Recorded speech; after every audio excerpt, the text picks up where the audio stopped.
السلام عليكم ورحمة الله.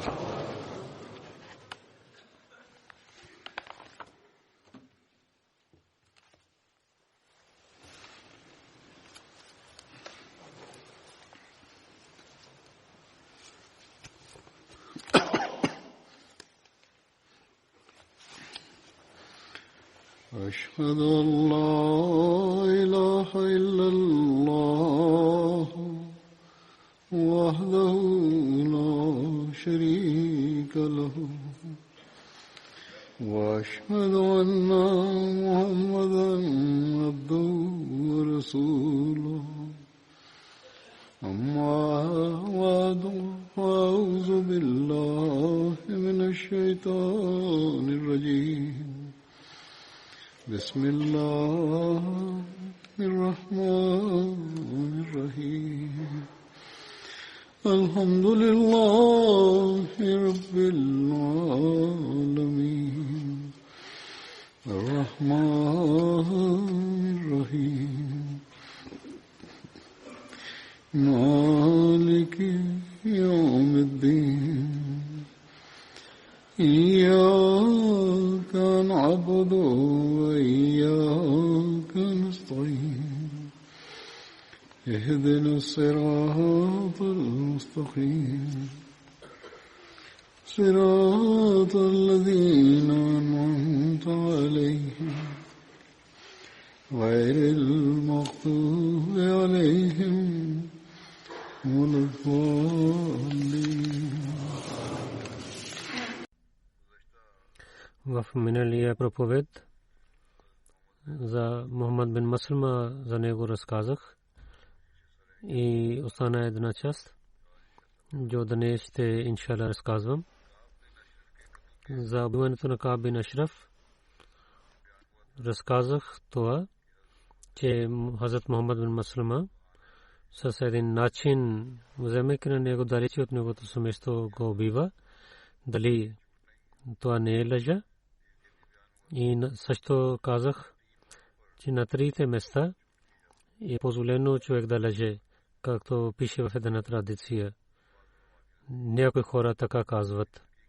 Но в истината това е лъжа и не тълкуват тази традиция правилно. Който на трите места и позволяват да човек да лъже.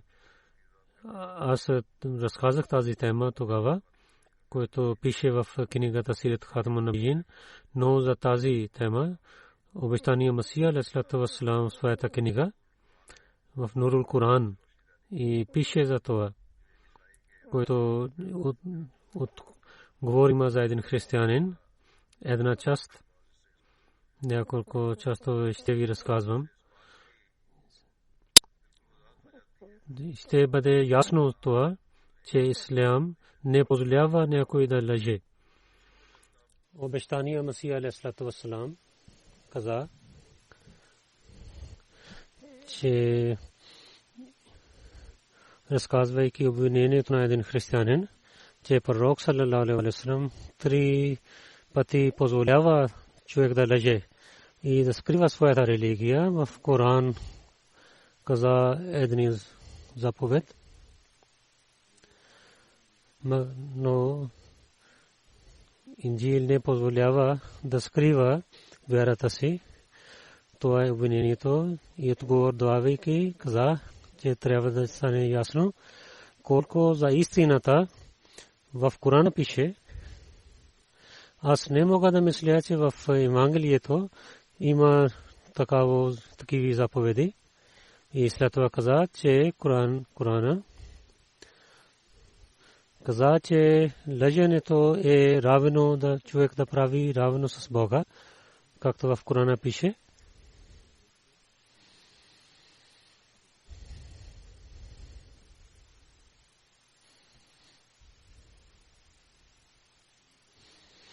Че пазете се от лъжата и да правите равни с Бога и да служите на идолите. На друго място каза,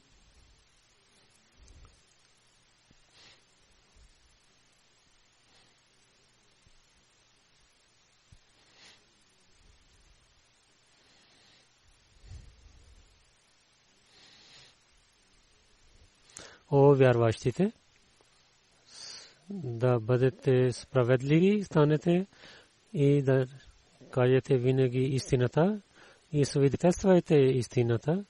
И въпреки че ви имате вреда срещу тези неща и да има вреда за вашите родители или роднини чрез тези свидетелства, и остания Масия, давайки отговор на този човек, че о човек, който не се бои от Бога, сега разказвай, има ли в Евангелието такива заповеди написани като в Корана. И след това този християнин, името му беше Фатех Масих, каза на него, че обещания Масия пише, че пророк саллаллаху алейхи ва саллям, той пише, че пророк саллаллаху алейхи ва саллям е правил лъжа, позволява лъжа на три места. Истина е, че в традициите не пише никъде, че е позволено човек да лъже. В традициите пише, че да не изостави истината, въпреки да бъдеш убит. И човек да някой да изгари теб. И Коран каза, че да не изоставяте истината и справедливостта, че въпреки да вие да вашите животи да излизат от вашите ръце и да бъдете убити, както пише в традициите, винаги кажете истината. Ако ние мислим, че има някаква традиция срещу тези хубави традиции и Корана, това няма да ни вярваме в такава традиция. И ние ще гледаме тези традиции, които са не са срещу Корана и правилните традиции. И в традициите пише думата Тория, че човек да използва такива думи, които има двойно значение. И но казва, че това също е като кизб, като лъжа. И враговете казват, че те дават това име кизб на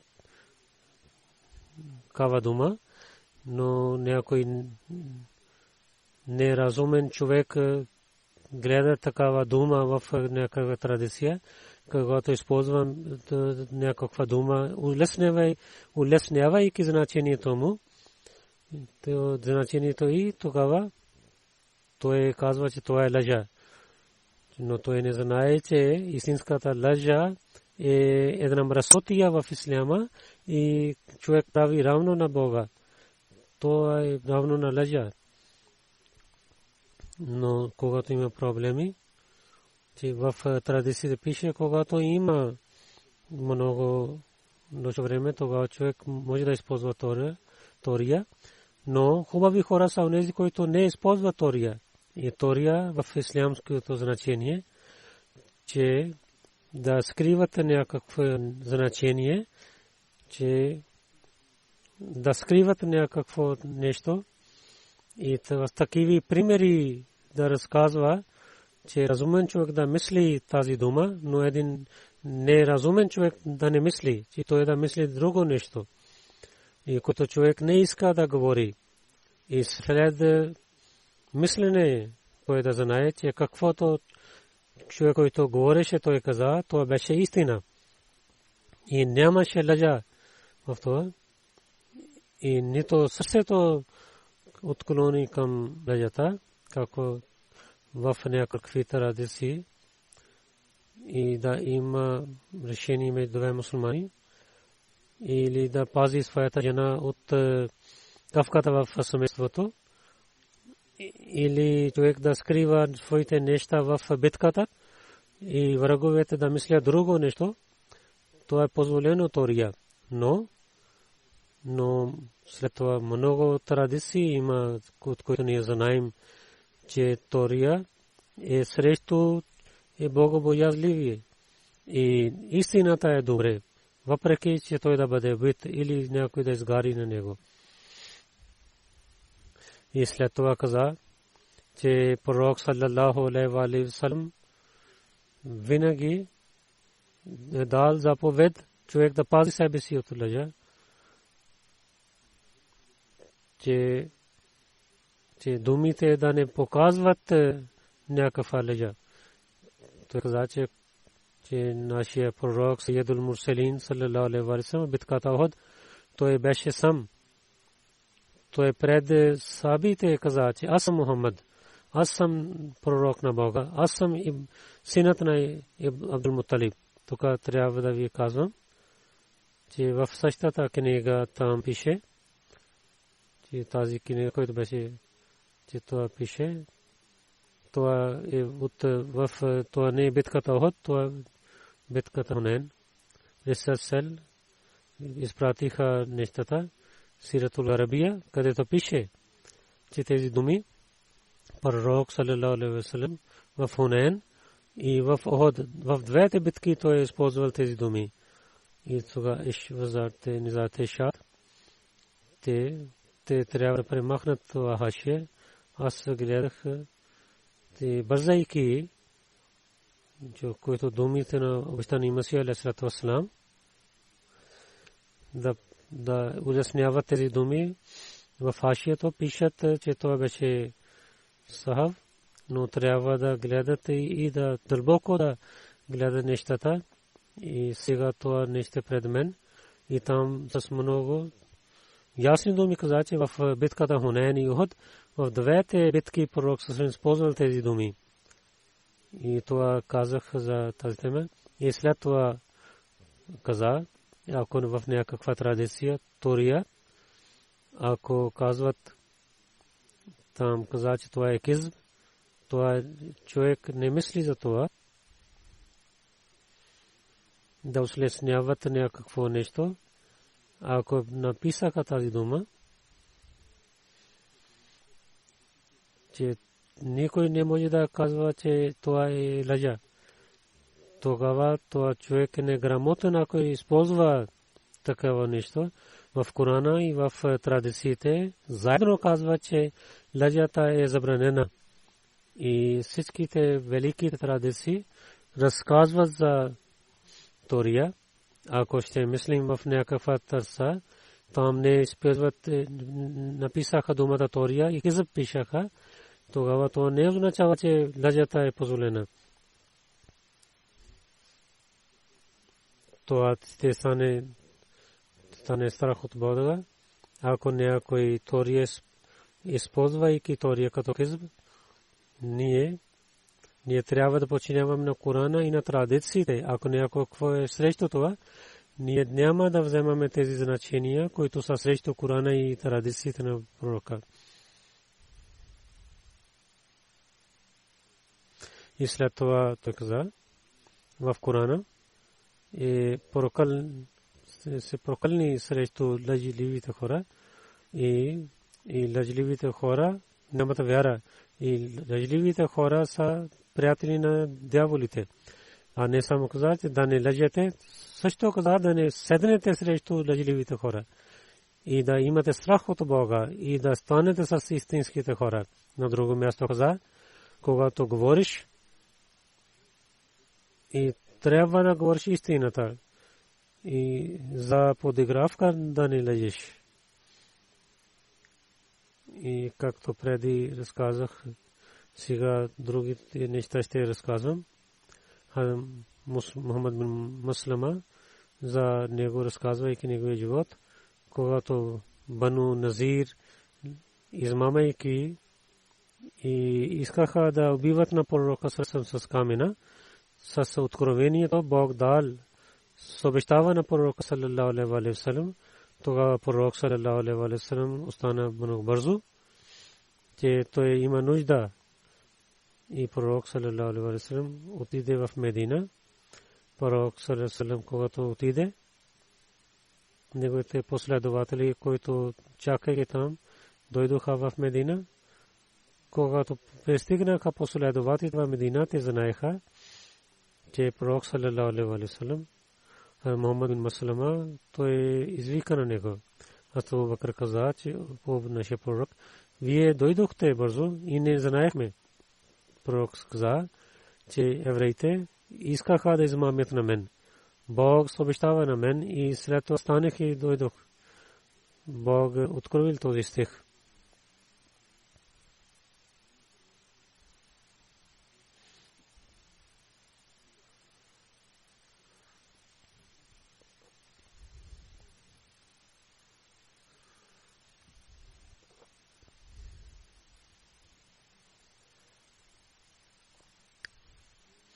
о вярващите, да помнете благословите на Бога, тогава, когато един народ искал да ви даде вреда, тогава Бог спира техните ръце от вас. И да се боят от Бога, и вярващите трябва да се уповават в Бога.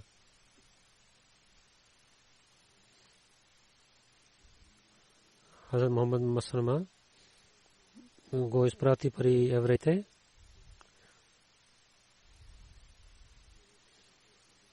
Така разказва тази случка, че Мухаммад бин Маслама дойде при пророка. Тогава пророк саллаллаху алейхи ва саллям каза, че отивай при евреите на Бану Назир и казвай, че пророк саллаллаху изпрати на мен при вас, че вие изоставяте нашата града, защото те измамиха и не пазиха договора си, и наказанието беше те да бъдат изгонят от града. Той отиде при евреите, че пророк саллаллаху алейхи ва саллям изпрати на мен, давайки едно съобщение, но до тогава няма да разказвам, да не напомня на вас, което вие помнихте в своите събрания и за миналото. И каза, евреите каза, какво е това? Мухаммад бин Маслама каза, и да кълне се в Тора, на което Бога е откровил на Муса. Дали ви знаете, че пред идването на пророк саллаллаху алейхи ва саллям аз дойдох при вас, вие отворихте Тора, вие казахте Библията, че о Ибн Маслама, ако исках че да те дадем храна, ние ще дадем храна. Ако исках че ти да станеш евреин, ти ще станеш евреин. Маслама каза, аз отворих, че дайте храна на мен, да не правите на мен еврей. Клянем се името на Бога, аз няма да никога ще стана евреин. Вие дадохте храна, вие дадохте в една чиния храна, вие казахте на мен, че ти не вярваш в тази религия, защото това е религията на евреите. Евреите наказаха на Мусулман, че ти не вярваш, защото това е религията на евреите. Ти искаш това ханафият, за който ти си слушал. Абу Амр Рахаб не за това, че пророк ще дойде, и Абу Амр Рахаб той не стане пророк. След това каза, че сега ще дойде при вас онзи човек, който ще усмехне, който ще воюва, очите с неговите черни. Той, ако Яман отидете, имат камили, те малко ще ядат. Тяхната сабия ще стане на рамото й. Те ще говорят с много разумен начин и клянем се името на Бога, в този град хората ще убиват един на друг. Слушайки евреите каза, че ние така казахме, че но той не е този пророк. Пророк саллаллаху алейхи ва саллям не е този пророк. Мухаммад бин Маслама каза, че аз дадох моето съобщение.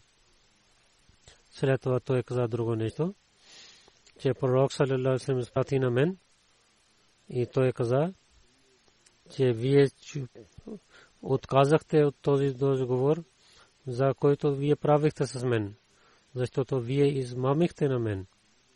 Мухаммад бин Маслама каза, че вие така искахте, който те искаха да прави с пророка саллаллаху алейхи ва саллям. И Амр бин Джахаш, както стана на покрива да хвърли камъка на пророка, тогава те мълчиха, те нямаха дума да говорят. След това Мухаммад бин Маслама каза, че пророк саллаллаху алейхи ва саллям каза, че излизайте от моя град. В 10 дни имате позволение, и който ще бъде тук и ще бъде убит. Евреите казаха, о Ибн Маслама, ние няма мислим, че това съобщение, че някой човек ще дойде от племе Ос. Мухаммад бин Маслама каза, Сега съсата са променени. И евреите приготвяха техните камили. Зоджадър място бяха, докараха ги. Зоджадър от Куба до Медина 6 мили има едно място. Там ядоха камилите им. Бану Ашджа племе, те взеха камили и така приготвиха да излязат от Медина. Това пише в книгата на историята. Евреите, как те отнасяха, разказвайки това, втория халиф пише,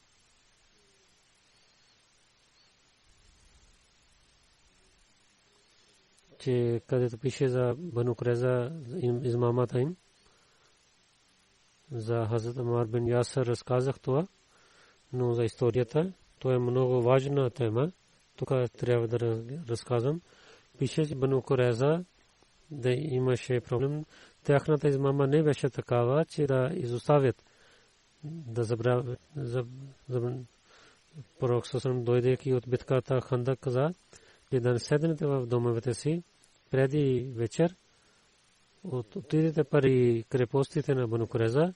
След това той изпрати на Али пари Бану Курайза, че защото измамиха срещу договора си и Бану Курайза да се срамуват или да искат прошка,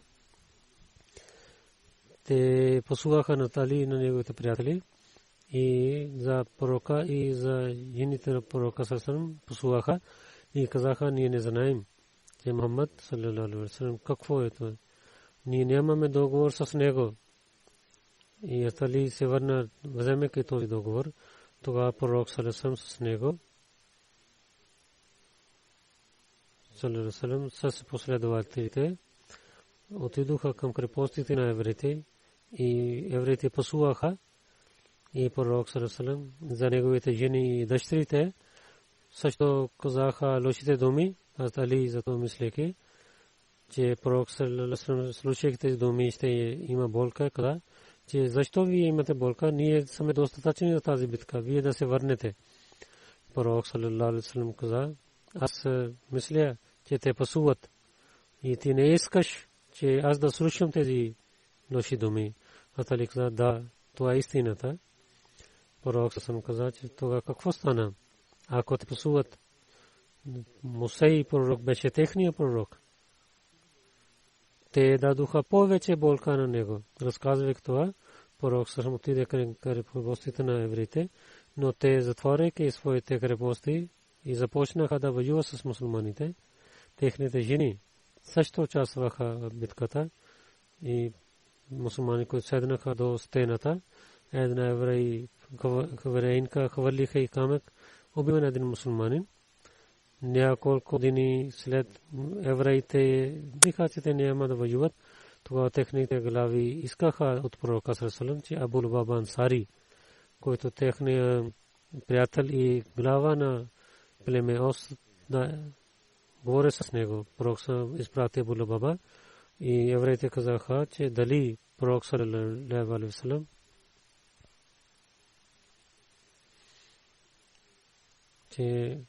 че вие да оставяте оръжия, че Абу Лубаба от устата каза, да, но от главата, че както ще ги убиват.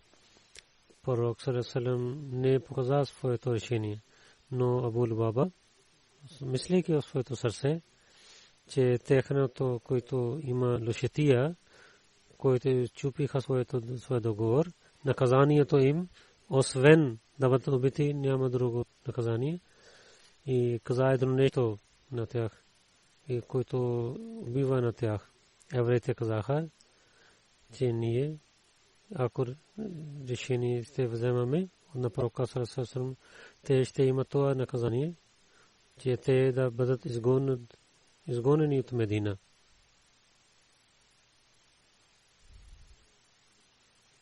Но те нямаха кисмет. Те казаха, че евреите, ако те вярват в това,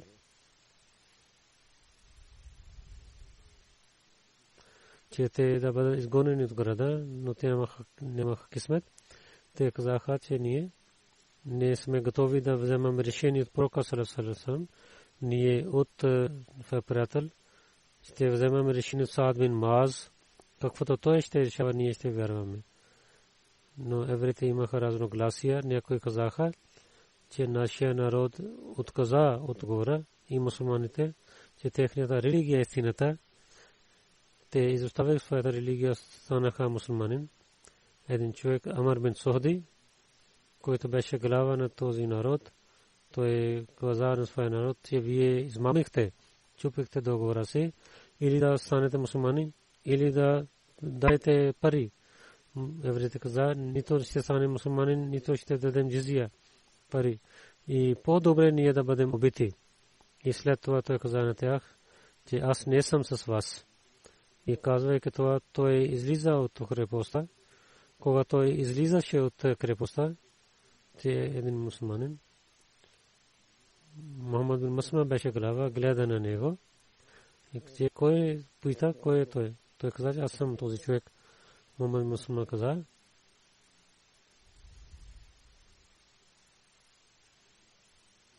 че вие да отидете с добрите. И той се моли на Бога, че о Бога, дай на мен да скривам слабости на добрите хора. Той срамува от своите грехове. Това е нашето задължение да прощаваме на него. Затова не го прави пленник и нека Бог да ми даде възможността да върша такива добрини. Когато пророк съсрам знае тази случка, тогава пророк съсрам не каза нищо на Мухаммад Мусмат, защо той изостави и хвали на неговата работа мусулманите. От учените на пророка саллаллаху алейхи ва саллям винаги бяха справедливи. Хората на Хайбар, когато те измамиха, Абу Рафи евреин беше убит. Заради това тази случка е така.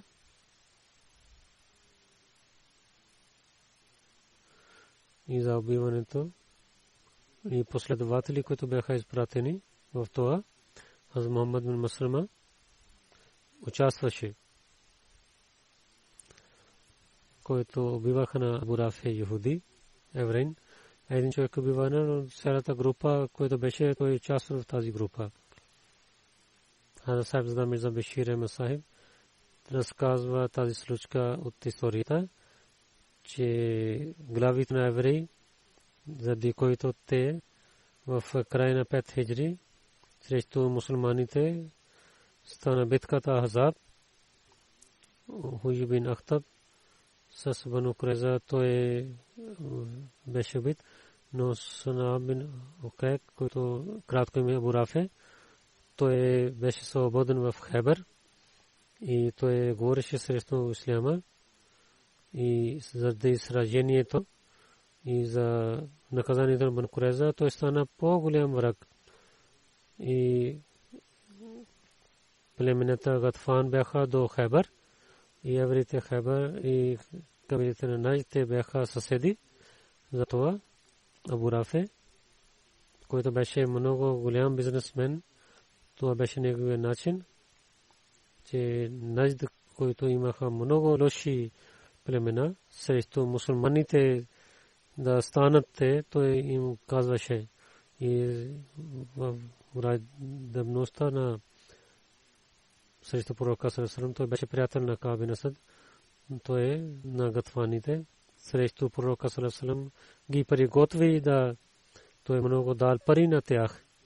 И в историята пише, че в месец Шабан, който от Бану Саад имаха защития от заради мусулманите, и Али вземайки една войска излиза от Медина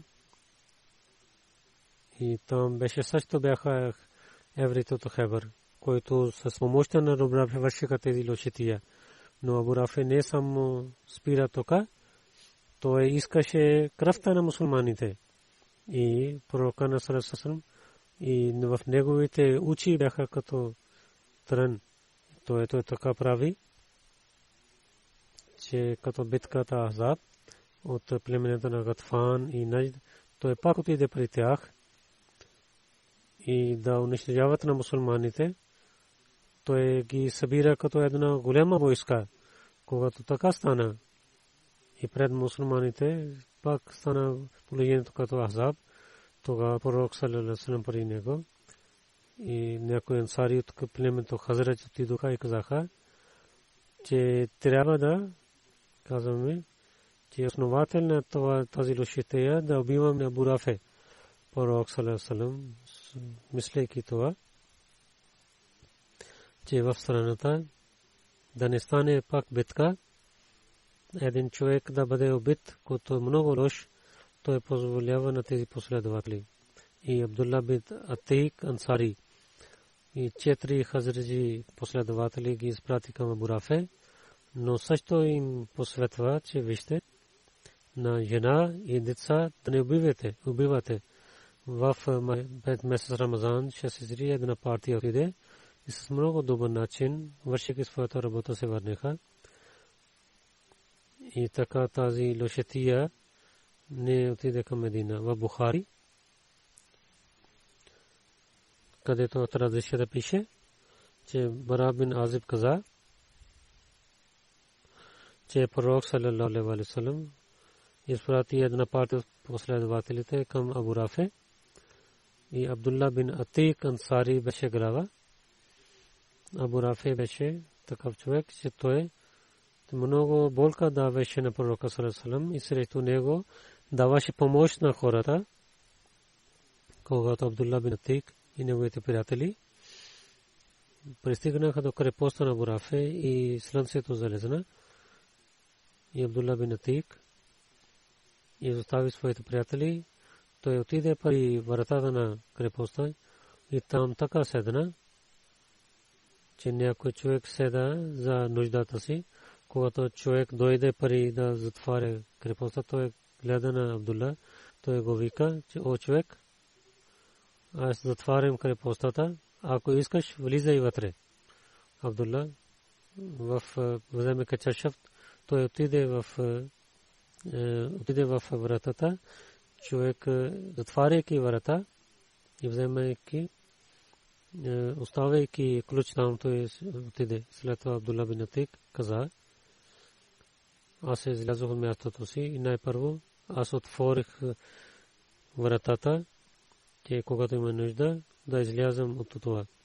Тогава Абу Рафе беше в настаята и много хора седнаха при него и говориха помежду си. Когато тези хора изоставиха на него и мълчани стана, аз отивайки на стълбите, отидох в неговата къща, тази врата, която идваше при мен, аз затворих тази врата отвътре. Когато пристигнах до стаята на Абу Рафе, той изгасяйки светлината, приготвяше да спие. Аз каза на Абу Рафе със звука, той каза, че кой е. Аз гледайки на звука и отидох при него и със сабията беше много тъмнено и аз има страх. Зато сабията не и Абу Рафе издигна шум. Аз слязох в стаята. Пак и питах на Абу Рафе, каква беше този шум? Той не мислеше кой е. Твоята майка да изгуби на теб, някой нападна на мен. Аз отидох при него и тук се съсабия при него и трети път убих на него. И след това бързо отваряйки стаите, вратите излязох от къщата, но когато стълбите слизах и няколко стъпки бяха, аз мислех се, в тъмнината падна и моята кръка чупна. В традицията пише, че там моята кръка чупи, но вземайки със своя чашев и аз така вървех и излязох от там И когато Абу Рафе няма да бъде убит, аз няма да излизам от тук до крепостта. Аз скрих на едно място. Когато сутрин стана, някой човек каза от крепостта, че Абу Рафе, бизнесмен Джаз, е починал. След това станах и бавно дойдох при приятелите си. И след идвайки в Медина, на пророка саллаллаху алейхи ва саллям дадахме съобщението неговия, че той е убит. Пророк саллаллаху каза на мен, че показва своята крака, аз показвам своята крака. Той се молейки, той махна своята ръка на там.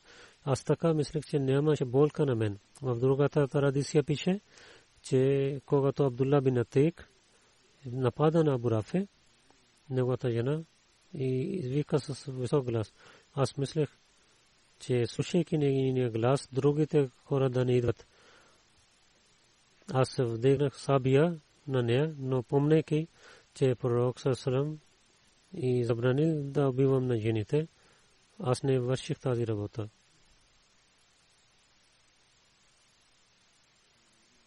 В книгата Хатмун Набиин пише,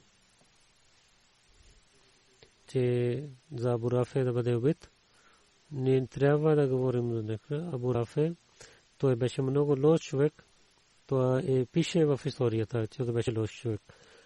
И в такава случка, Кааб бин Ашраф, когато беше убит, това разказах за неговото убиване. Тогава мусулманите бяха много слаби. Имаха много проблеми. Цялата държава искаше, приготвяше да унищожават на мусулманите. В такава време Абу Рафе на различните племена на арабите, той ги даваше помощ срещу ислямата. Не разказвам историята, накратко ви разказвам, че защото беше позволено неговото убиване. Той приготвяше, че като битката Ахзаб, арабите съединявайки да нападнат Медина. В Арабията не беше държава, за което да имат помощ, и всяко племе беше свободен. И освен това, че да защитата си да вършат нещо, нямаше друг начин. В тази тема разказах, че какви положения беше за държавата, че държавата беше от пророка саллаллаху алейхи ва саллям. В такава положение последователи каквото вършиха, това беше правилно и позволено беше в битката този народ в положението на живеене и да бъдат убити, това беше позволено да върши такава работа.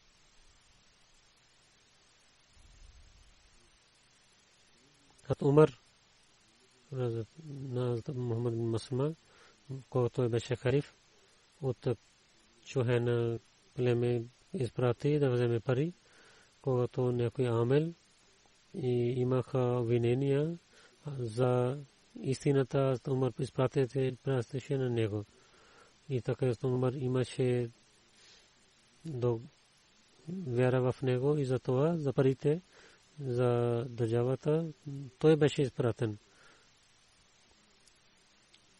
Той решаваше много проблеми в Куфа. Хазрат Саад бин Аби Вакас, той прави крепост и затова той беше изпратен от Умар. Традицията така пише, Умар знаел, че Хазрат Саад бин Аби Вакас е правил един крепост и вратата, и където няма звук. Мухаммад бин Маслама го изпрати. Умар имаше навик, когато той искаше нещо да върши, той изпратише на него, на Мухаммад бин Маслама. Умар каза на него, пристигайки на Саад, и изгари вратата. Той отиде в Куфа до вратата и той изгари на държавата. Когато Саад знаел, той излизна навън и Мухаммад бин Маслама каза цялата случка, защо изгарих тази врата. След когато Усман стана мъченик, за Мухаммад бин Маслама пише, че след когато мусулман стана мъченик, той изостави себе си от хората. Той имаше сабия от така пророк съсъм заповедва на него, че аз да имам сабия от че пророк съсъм даде да сабия на мен и каза, че да прави джихад с неверниците, докато те воюват с теб. И когато ти гледаш на мусулманите, те убиват един на друг, тогава те да чупиш да тази сабия до едно камика и да остави в къщата си, че някой човек да пристигне, или ти да имаш смърт. И така той прави. Той остана себе си от битката Джамал и Сафин. Той не участвал. Зубайр бин Хусейн Салми каза, че отидохме при Хузайфа. Той каза, че аз знам на един човек и проблемите не дават вреда на него. Ние казваме, кой е този? А Хузайфа каза, то Хазрат Мухаммад бин Маслама Ансари, когато Хузайфа почина и проблемите излязоха, аз излязох на тези хора, които излязоха от Медина и отидох до водата, където беше вода. Там гледах една платка, който беше чупена платка и вятъра питах тази платка на кого е. Хората казаха, това е на Мухаммад бин Маслама. Аз отидох при него и гледах, че той е един стар човек. Аз му казах, че нека Бог да бъде милостив с тези. Аз гледам, че вие от великите хора на мусулманите, вие своя град и семейство и изоставихте своите съседи. Той каза, че аз че не обичам ношетия, затова изоставих всичко. Той почина. Разногласие има, кога той почина. Разлите трябва да си пише 43 или 46 или 47. Той в Медина почина. И той беше 77 годишен човек. Него джаназе Марван бин Хакам води. Той беше глава на Медина.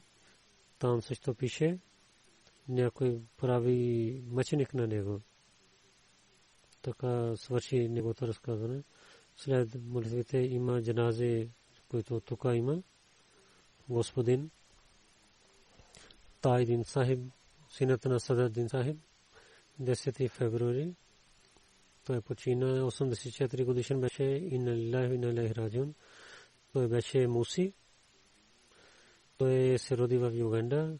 67 година дойде в ЮК. В 84 година, когато купихме земята Исламабад, той служи себе си при четвъртия халиф. 29 години с много добър начин.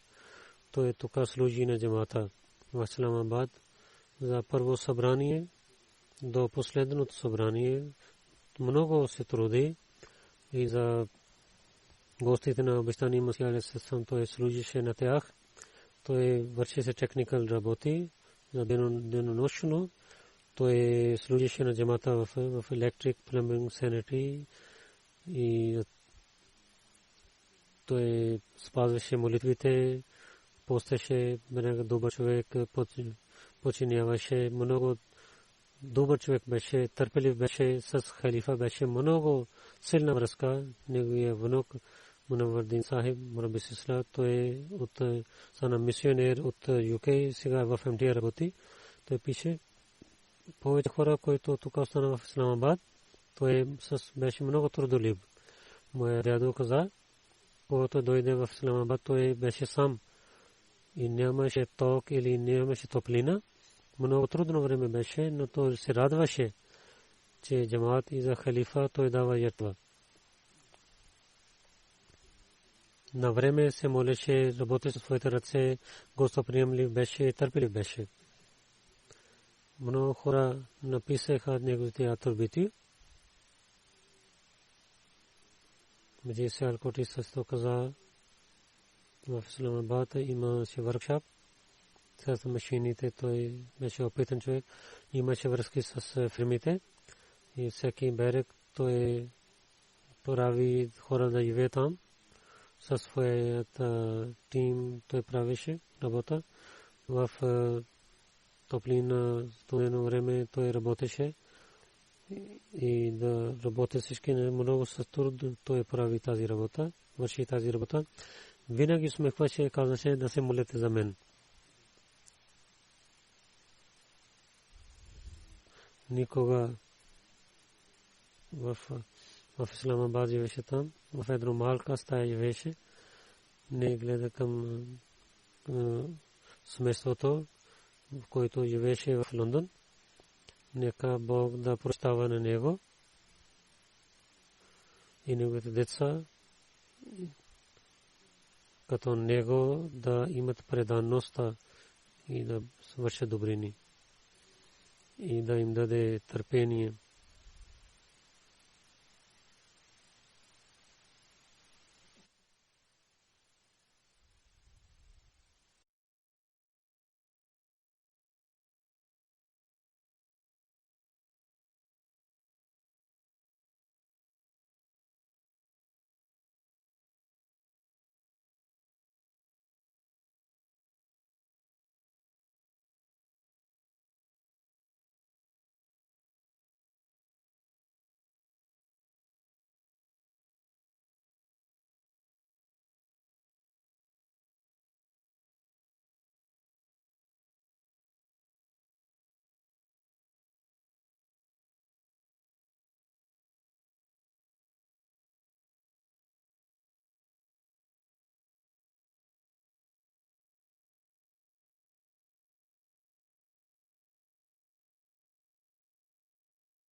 الحمد لله نحمده ونستعينه ونستغفره ونؤمن به ونتوكل عليه ونعوذ بالله من شرور أنفسنا ومن سيئات أعمالنا من يهده الله فلا مضل له ومن يضلل فلا هادي له ونشهد أن لا إله إلا الله ونشهد أن محمدا عبده ورسوله عباد الله رحمكم الله إن الله يأمر بالعدل والإحسان وإيتاء ذي القربى